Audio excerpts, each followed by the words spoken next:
안녕하세요, 구독자 여러분. 저는 이제 결혼 7년 차에 신혼을 살고 있는 30대 초반의 여자입니다. 지금 남편이라고 부르는 제 남자하고는 연애만 6년을 했고요. 중간에 몇 번 헤어졌던 시기들까지 포함을 하면 알고 지낸 지는 벌써 8년입니다. 이 정도면 제 20대의 시작을 거의 남편과 함께 보냈다고 해도 과언이 아닐 것 같아요. 오래도록 사귀었던 남자친구였고 사귀는 동안 싸우기도 자주 싸웠으나 사이가 무지하게 좋았었기 때문에 서로의 친구, 서로의 선후배, 그리고 서로의 형제 남매들도 잘 알고 지내왔어요. 저하고 남편에게는 남동생이 하나씩 있는데요. 둘이서 데이트를 할 때에 시간이 되면 서로의 남동생을 같이 불러다가 밥을 먹이며 함께 놀기도 했고, 서로의 생일이나 축하해 줄 일이 있으면 누구보다 진심으로 나서서는 함께 축하하는 자리를 가져주곤 했죠. 그중에 남편의 동생인 시동생은 결혼을 가장 일찍 했는데요. 그때 저와 제 가족들도 모두 하객으로 참석을 했었고요. 저와 제 남동생은 신랑 측의 신부로서의 자격도 있었는지라 직접 손발벗고 나서서는 시동생의 결혼식을 도왔습니다. 하객들 식권도 나눠주고 서 있고 인사하느라 힘들어하시는 시부모님께 옆에서 음료수도 가져다 드리고 하면서 말이죠. 그때 시동생도 저희 남매 덕분에 그나마 수월히 결혼식을 치를 수 있었다면서 무지하게 고마워했었고, 시부모님께서도 저를 더 예뻐라 해주셨어요. 이렇게 사귀는 동안에는 저희가 서로를 참 귀하게 여길 줄 알면서 연인으로 지냈었고, 그래서 결혼을 하던 당시에는 든든한 내 가족이 몇 사람이나 더 생기는 것이라며 아주 신나했습니다. 남들은 결혼식장에서 울고불고 난리가 난다던데 저는 그런 게 하나도 없었어요. 오히려 너무 신나고 또 오래도록 사귀어왔던 내 인생의 베프를 드디어 신랑으로 맞이한다는 생각에 그저 기뻤죠. 저희 부부가 참 신나하니까 양가 부모님께서도 그 당시엔 환하게 웃기만 하시며 저희를 진심으로 축하해 주셨습니다. 시어머니는 며느리가 언제 봐도 이렇게 밝아서 너무 좋네요. 우리 집에 딸이 생기는 것 같아 너무 기쁩니다. 라고 하면서 저희 엄마한테 제 칭찬을 아주 늘어져라 하기도 했답니다. 저는 옆에서 그 말을 들으며 어머님께도 정말 친딸처럼 잘해드릴 것을 다짐을 했어요. 그렇게 결혼을 하고 저희 부부는 신혼집을 남편이 살던 월세집에 차리게 되었습니다. 둘 다 열심히 산다고 살긴 했으나 집을 구매하기까진 조금 어려운 게 없잖아 있어서 일단은 남편이 살던 자취방에서 신혼을 시작하게 되었죠. 월세는 당연히 저랑 반반씩 나눠서 내기로 했고요. 그렇게 양가 부모님의 도움까지 받아가면서 신혼집을 차렸고요. 이제 정말 오랜 연인이랑 함께 부부로서 잘 살 일만 남았다고 생각을 하던 찰나 묘하게 뒷골이 땡기는 첫 난관이 찾아왔습니다. 제 결혼 생활의 난관 말입니다. 제가 정식으로 가족이 되어서는 법적으로도 이 집안의 며느리라는 것이 확정이 돼서 그랬는지는 모르겠으나 우리 시댁 사람들 점점 저를 향해 지나치도록 편하게 굴고 지나치도록 모든 것을 공유하려고 하더라고요. 이를테면 결혼 전에는 참 저를 싹싹하고 밝은 여자애라며 예뻐해 주기만 하시고 또 칭찬도 남발을 해주시던 시어머니께서 저에게 해퍼 보이니까 그만 좀 웃고 다니라는 선전포고를 하신 겁니다. 저희 집에서 조촐한 집들이 겸 밥을 먹던 날의 말입니다. 연애 6년을 하던 시기에 어머님을 자주 뵙기도 했었고 남편네 가족들이 외식하러 가는 길에 초대를 받아 같이 밥도 많이 먹고 했는데요. 해프 보인다며 그만 웃으라고 하는 어머님의 말씀은 저도 처음 들어봤네요.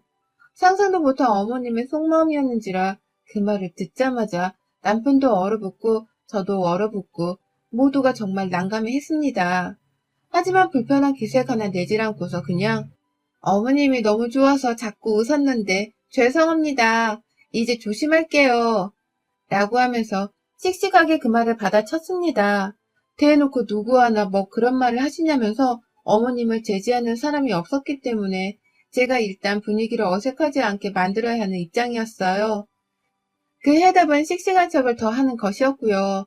그뿐만 아니라 어머님은 그날 간 며느리가 된 저를 정말로 친딸처럼 생각을 하는 건지 밥 먹다 트림을 포함한 방귀를 뿡뿡 끼기도 하셨고요. 저희 집에서 똥을 가득 싸놓고서는 제대로 환기도 시키지 않은 채 문을 꼭 닫은 채 내버려 두다가 집으로 돌아가셨어요. 뭐 똥 싸는 건 자연의 섭리고 인간의 본능이니까 이해할 수는 있겠다만 방귀부터 똥까지 왜 이 모든 것들을 다 며느리가 처음 집으로 초대한 날 저지른 건가 싶어서 저로서는 상당히 더럽게 느껴질 수밖에 없었습니다. 제 마음을 알겠는지 남편도 엄마가 원래 편한 사람 앞에서는 생리현상이 솔직한 편이야 라고 말해주더라고요. 그제서야 저는 알았죠. 제가 남편이랑 연애를 하던 때엔 시어머니가 절 편하게 여긴 게 아니라 그저 손님이란 이유로 편한 척을 해주셨던 것이란 걸 말입니다. 그리고 그날 후 저희 시댁에서는 시어머니뿐만 아니라 시아버지까지 나서서는 저를 정말 친딸인 것 마냥 지나칠 정도로 편히 대해주셨어요. 시아버지는 야, 야! 라고 하면서 제 이름을 까먹으신 건지 절대로 제 이름이나 호칭을 부르지 않으셨고요. 저희 집을 예고도 없이 막무가내로 찾아오는 진상짓까지는 떨지 않으셨으나 그 비슷한 행동들은 정말 많이 하셨어요. 시댁은 집이 경기도 남양주에 있고 저희 집은 한강을 건너고 또 한참 달려서 나오는 서울대 부근의 한 동네였는데요. 야, 중간에서 보자. 광진구? 태릉? 어디가 중간이냐? 라고 하면서 시아버지가 대뜸 연락이 와서는 지금 우리를 봐야겠으니 서로의 집 중간 지점에서 만나자며 대뜸 약속을 잡아드셨죠. 저희는 광진구나 태릉을 잘 가보지도 않았고 완전히 저희에게는 낯선 남의 동네인데도 시아버지는 무조건 어딘가에서 빨리 만나자면서 약속을 강요하셨어요. 그 바람에 저희 부부는 시아버지를 뵙겠다며 낯선 동네를 찾아 나섰고 거기서 또 밥을 먹던 커피를 마시던 해야 하니까 남의 동네에 있는 맛집은 어디인지 그리고 어떻게 찾아가야 하는지 등에 대해서 급하게 알아내야 하곤 했답니다. 정말 개고생이 따로 없는 짓이었어요.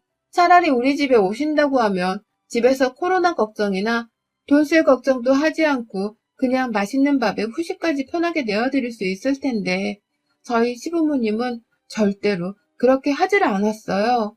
늘 시아버지가 부르셔서 나가보면 시어머니도 옆에 한 세트마냥 계셨거든요. 두 분은 작년 한 해 동안 사회적 거리두기로 인해서 미처 못다 했던 음식점 외식을 모조리 다 해보겠다는 건지 오만 식당들을 싸돌아다니면서 밥을 얻어먹고 후식까지 챙겨 드시면서 저희와 함께 시간을 보내셨습니다. 밥도 저희가 사고 후식도 저희가 사고 오만 거 다 지불하고 나면 시부모님은 잘 먹었다. 다음에도 이 동네에서 볼까? 라는 질문하고는 남양주로 돌아가셨어요. 저희 부부는 이미 기가 다 빨린 상태였고 남의 동네까지 와서 우린 도대체 얼마를 쓰며 싸돌아다닌 것인가 싶은 생각에 아찔하기도 했습니다. 돈 때문이기도 했고 코로나 때문이기도 했죠. 그러다가 점점 도가 지나치게 되더니만 이번엔 시동생까지 따라 나오더라고요. 저 결혼하기 전부터 제 동생인 마냥 정말 제가 아끼던 애였는데 시동생도 제가 이 집안 며느리가 되고 나서부터는 참 거리감 있게 저를 대하더라고요. 너무 지나치게 저를 편하게 대하고 또 지나치게 자신의 비밀을 공유하려고 하는 바람에 제가 너무 불편해지기 시작했던 겁니다. 시동생은 저하고 남편이랑 겨우 한 살 차이밖에 나질 않습니다.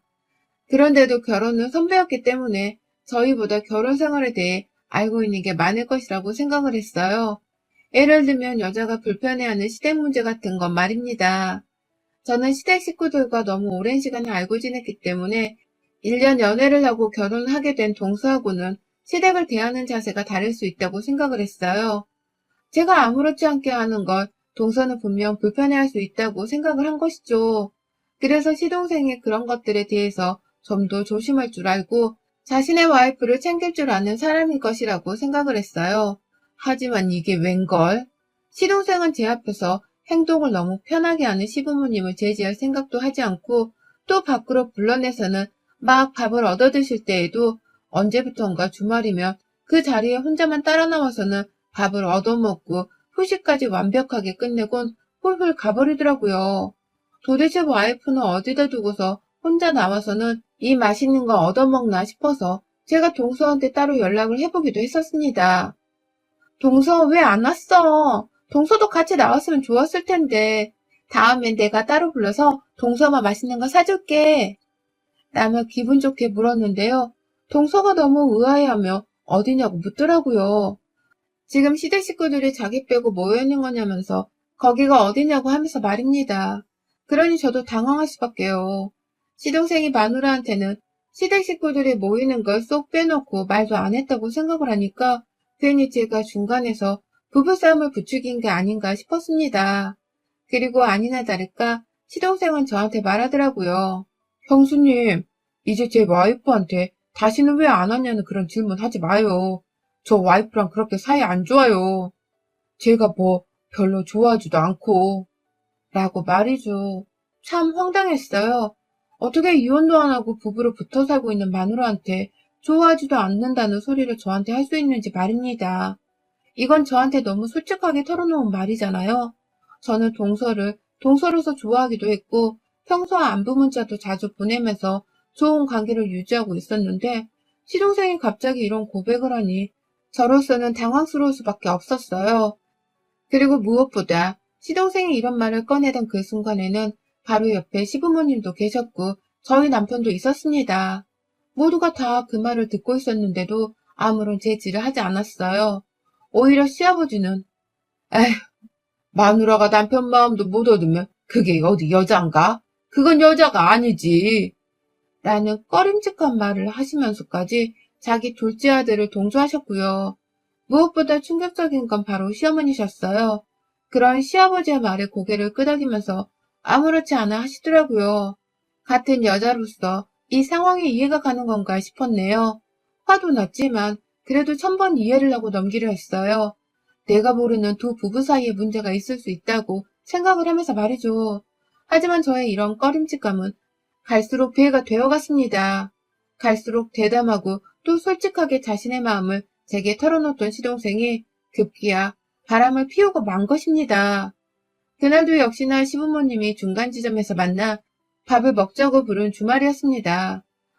저희 부부는 또 이번에 어딜 싸돌아다니며 시부모님을 모셔야 하나 싶어서 미리 검색을 하고 예약을 하느라 아주 정신이 없었어요. 혹여나 주말이라며 시동생이 또 따라 나오진 않을까 해서 남편은 미리 시동생한테 전화도 하더라고요. 그렇게 저희는 동서를 빼놓고 또다시 우리끼리만 모이게 되었고요. 저는 세상 불편한 이 자리가 너무 싫어서 잘 웃지도 못하다가 시동생이 핸드폰 전화를 받는다면서 잠시 밖을 나가는 겁니다. 그래서 저도 그냥 생각 없이 화장실에 다녀오겠다며 자리를 빠져나왔어요. 화장실 안에서 잠시 숨 좀 내쉬다가 다시 자리로 돌아가려 하는데 식당 유리창 너머로 시동생이 보였습니다. 저는 시동생이 전화통화를 하러 밖에 나간 줄 알았는데 글쎄 식당 밖에서 웬 여자를 만나고 있더라고요. 당연히 동서는 아니었고 웬 처음 보는 여자의 손을 잡고서는 저희 가족들이 앉아있는 방향을 계속 살펴보다가 급기야 둘이서 키스도 하고 볼도 부여잡고 아주 난리도 아닌 스킨십을 하더라고요. 분명히 다시 보고 또 봐도 시동생이었습니다.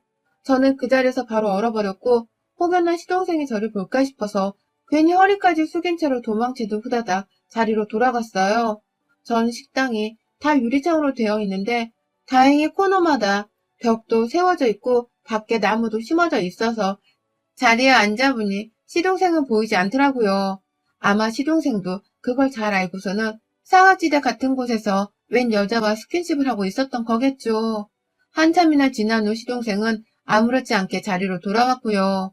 멀쩡하게 저희가 사주는 밥을 또 염치 없이 잘 받아만 먹고서는 자리에서 일어나더라고요.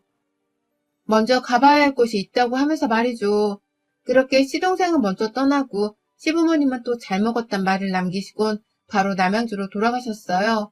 저는 남편이랑 집으로 돌아오는 길에 너무 기분이 묘하게 불쾌해서 아무 말을 할 수가 없었고 남편은 집에 도착을 하자마자 거실 소파에 앉혀놓고 제가 괜찮은지를 물었습니다. 남편한테 이 말을 해줘야 하는지 말아야 하는지 아니면 동서한테 내가 본 걸 바로 얘기를 해줘야 하는지 말아야 하는지에 대해서 혼자 엄청나게 고민을 하면서 집에 왔습니다.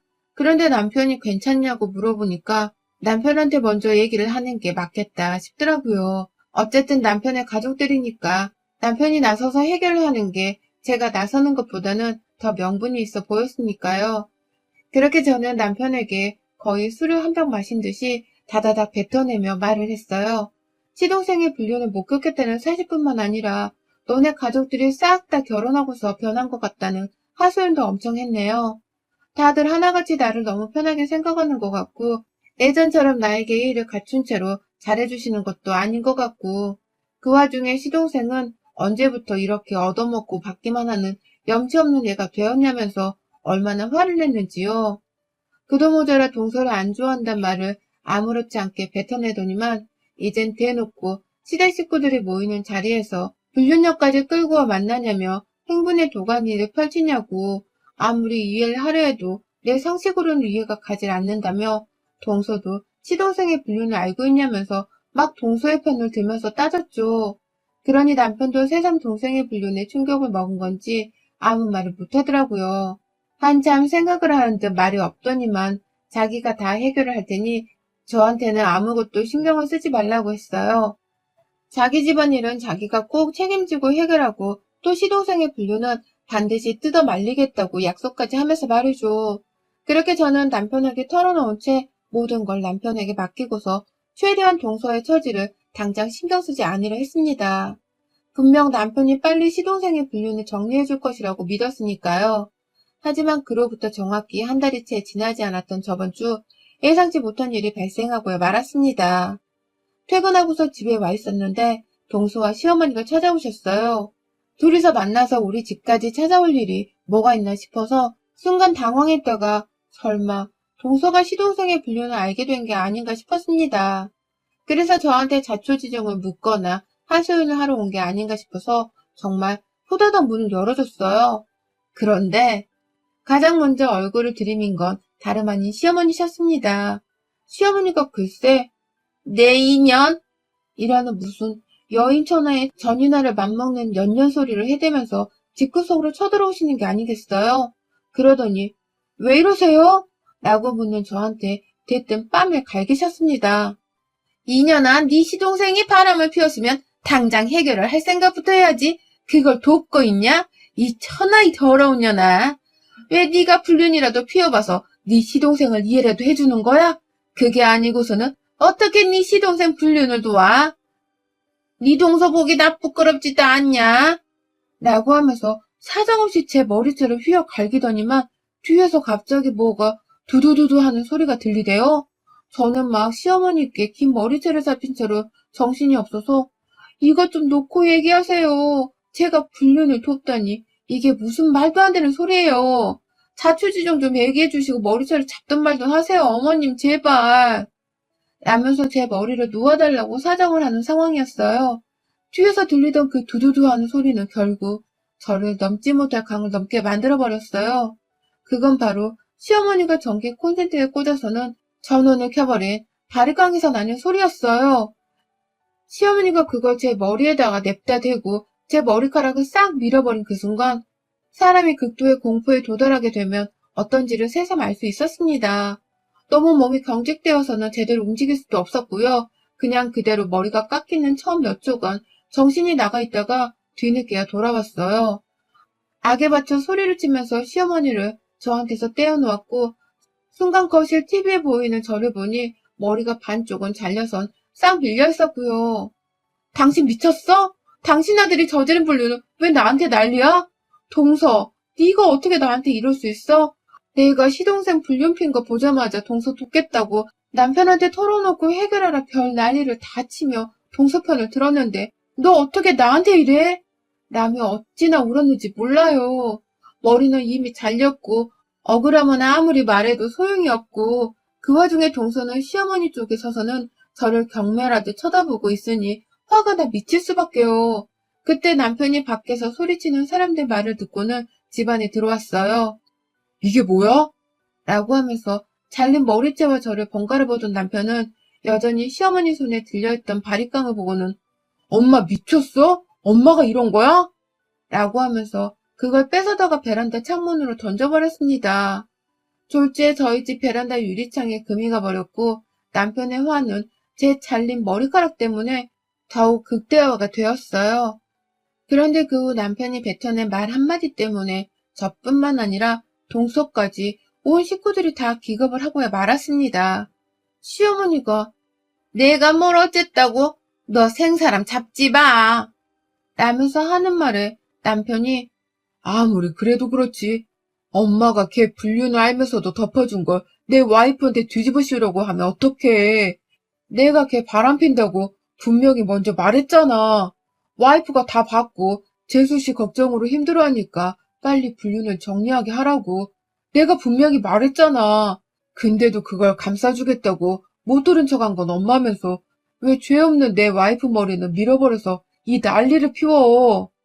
라면서 시어머니의 몸을 흔들어대며 이게 무슨 짓이냐며 아주 발악을 했어요.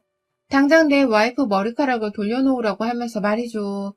남편이 바리깡으로 엄마 머리도 밀어놔야 사과를 할 거냐면서 던진 바리깡을 주우겠다고 욕짓거리를 해가면서 달려가니 그제서야 어머님은 아이고 그만해라 그만해라 라고 하면서 말리시더라고요. 그리고 그때 저는 동수와 눈이 마주쳤는데요. 한참을 영문을 모르겠다는 듯이 서 있다가 머리가 잘린 저를 보고서는 형님, 저 어떡해요? 제가 실수한 것 같아요. 라고 하면서 주저앉아 통곡을 하더라고요. 그리고 동서가 뱉어낸 말에 저도 이 모든 어이없고도 수치스러운 상황의 전말에 대해서 알 수 있었습니다. 저는 분명히 한 달 전쯤 시동생의 불륜을 처음 목격했고 그걸 하루빨리 바로 잡으라면서 남편에게 말을 했었잖아요.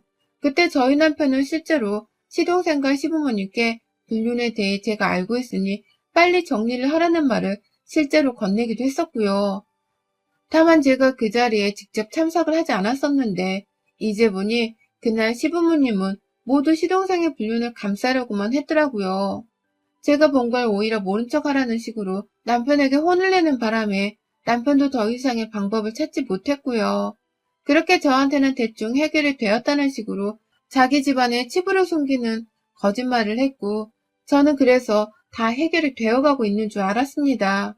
그런데 이제 보니 시동생은 더 열심히 바람은 피워대고 있었고 결국 그 현장을 동서한테 들켜버렸나 보더라고요. 그 길로 동서는 시동생을 끌고 시댁에 쳐들어갔고 남편 바람난 여자의 심정으로 아주 지랄을 해대니까 시어머니는 결국 이 화를 돌리겠다면서 애먼 저를 끌어들인 겁니다.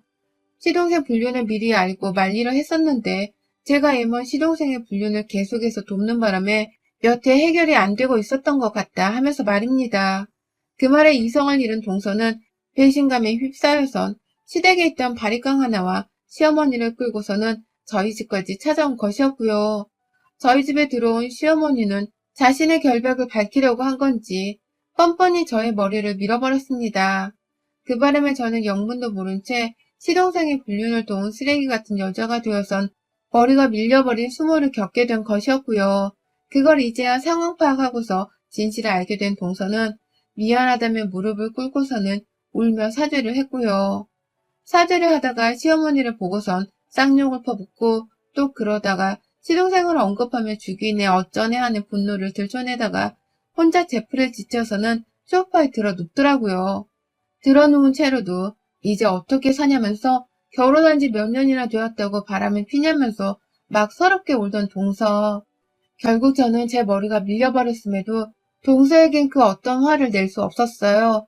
그저 이 모든 상황을 미리 알고 있었음에도 해결해보려 노력하기는커녕 모른 척도 없고 몰랐던 척 남에게 뒤집어 씌우려고 한 시어머니가 잘못이라면 잘못이었죠. 그러니 저도 남편의 어머님인 걸 잘 알겠고 또 제가 한때는 잘 지내왔고 또 좋아라 했던 시어머니인 걸 알았으나 그날만큼은 절대로 봐주지 않으려 했어요.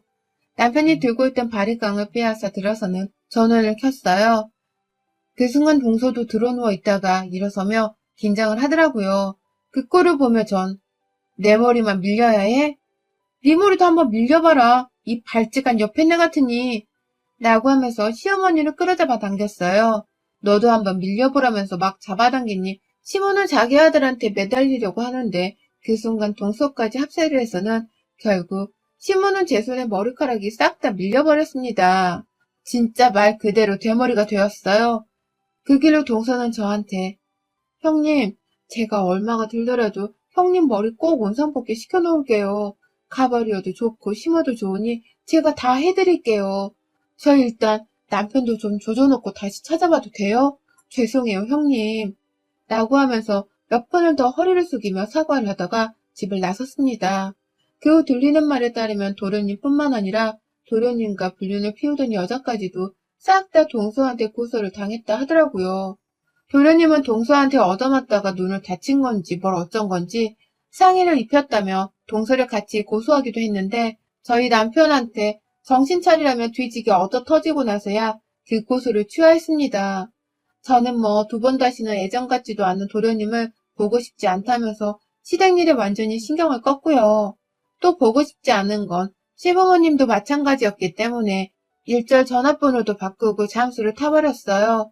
시모는 머리 깎이는 겁에 질린 건지 아니면 집에서 쫓겨난 도련님 뒷바라지를 하느라 정신이 없는 건지 연락도 없고 시아버지는 며느리한테 똑같이 머리가 깎일까봐 겁이 나는 건지 너 괜찮냐? 라고 안부를 묻는 문자를 보내왔더라고요. 그 속내가 뻔히 보여서 저는 시아버지께 답장했어요.